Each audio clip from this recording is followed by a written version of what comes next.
Hey everyone, you're watching Wisdom Shorts. If you're a parent, you must have tried out this time out strategy with your kids.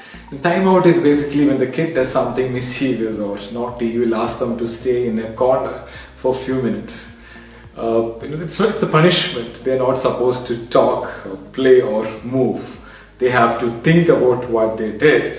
And the intention is to make them realize about their mistake and hopefully take some corrective action. The whole world is in a timeout mode right now. We are stuck in a corner and forced to think. We are so proud of our advancement in science and technology. AI, cloning, automation, robotics, electric car, going to Mars, what not. But no one anticipated that a virus will bring the world to a standstill. Someone ate something in China and the entire world is washing their hands. Globalization at its best. There's a saying, life is what happens to you while you are busy making other plans. There's one question, $1 million question, a lot of people are asking, especially if you believe in God. The question is, why is God silent? Why there is no intervention from God to end the suffering? And why the loving God giving His children a tough time? Why did God give all of us a time out? Valid questions, right? Even I don't know the answer, but with my limited understanding of this universe, let me explain one of the prominent law of this universe. This is mentioned in many philosophical books and scriptures, but let me pick up a Chinese book. It's called Tao Te Ching. This was written 2,500 years back. After the Holy Bible, this is the most translated book in the world. This is like the ultimate book of wisdom which has stood the test of time. The second verse of the Tao talks about the law of duality which exists in this universe.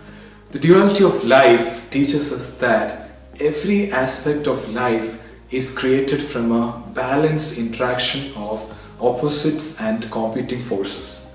For example, day and night, life and death, good and evil, happy and sad, peace and war, hot and cold, form and chaos, positive and negative, pain and pleasure, the list goes on.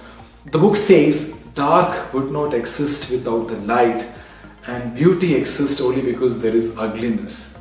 We can appreciate good phase of our life only if you go through a bad phase. And there is a season and time for everything in this universe. And throughout the course of history of mankind, diseases, outbreaks have actually ravaged humanity, sometimes changing the course of history. There were plagues, smallpox, flu outbreaks in the history which wiped out millions of people. The last big one was Spanish flu between 1918 and 20, exactly 100 years back, which affected, as per records, some 500 million people around the world and 39 million people died around the world, including some 12 million people in India. But our generation, we have not seen a crisis of this magnitude, but it happens. Whether we like it or not, that's nature. It takes a break at times to heal. It does a balancing act. That's the way it is designed, the duality of life. And we all experience the duality in our own lives, right? Sometimes good times and bad times, isn't it? But as a whole world, as they say, collective consciousness, this is the first time we are experiencing a difficult time of this kind in the last 100 years. So what I'm trying to say is, it's not about God, it's all about time. And if you read some of our scriptures, even so-called gods have experienced difficult time, sufferings and hardships. So time has not even spared gods, right? So I'll give you a classic example, a classic case, and this is very relevant to our current situation. So every year in the famous Puri temple, Lord Jagannath Swami falls ill, and just before the Rath Yatra, in this condition of this illness, he will be quarantined for 15 days. And I'm not kidding. Ask your friends from Bhubaneswar or Orissa. In the language of the temple, it's called Anasar. God is kept in isolation for 15 days, and during this period of isolation, darshan of God is closed, and water of herbs is given to God in the night. And this tradition has been going on for thousands of years. When the God himself goes on a self-quarantine for a period of 15 days, it's a big message for all of us, mere mortals, to stay home and take care.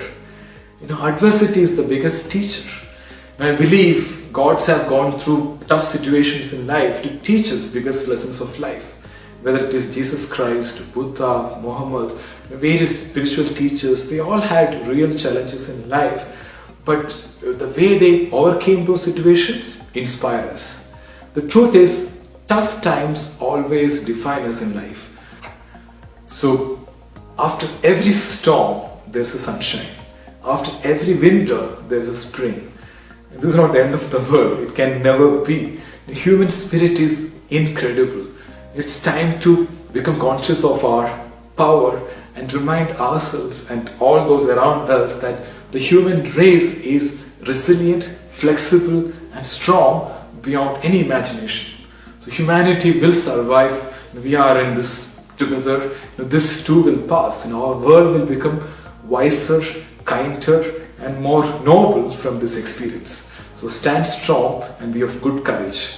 So thank you so much for watching. Stay strong, stay safe. And one more thing. Adversity is the biggest test of our faith. Never lose faith. Keep believing. God bless you.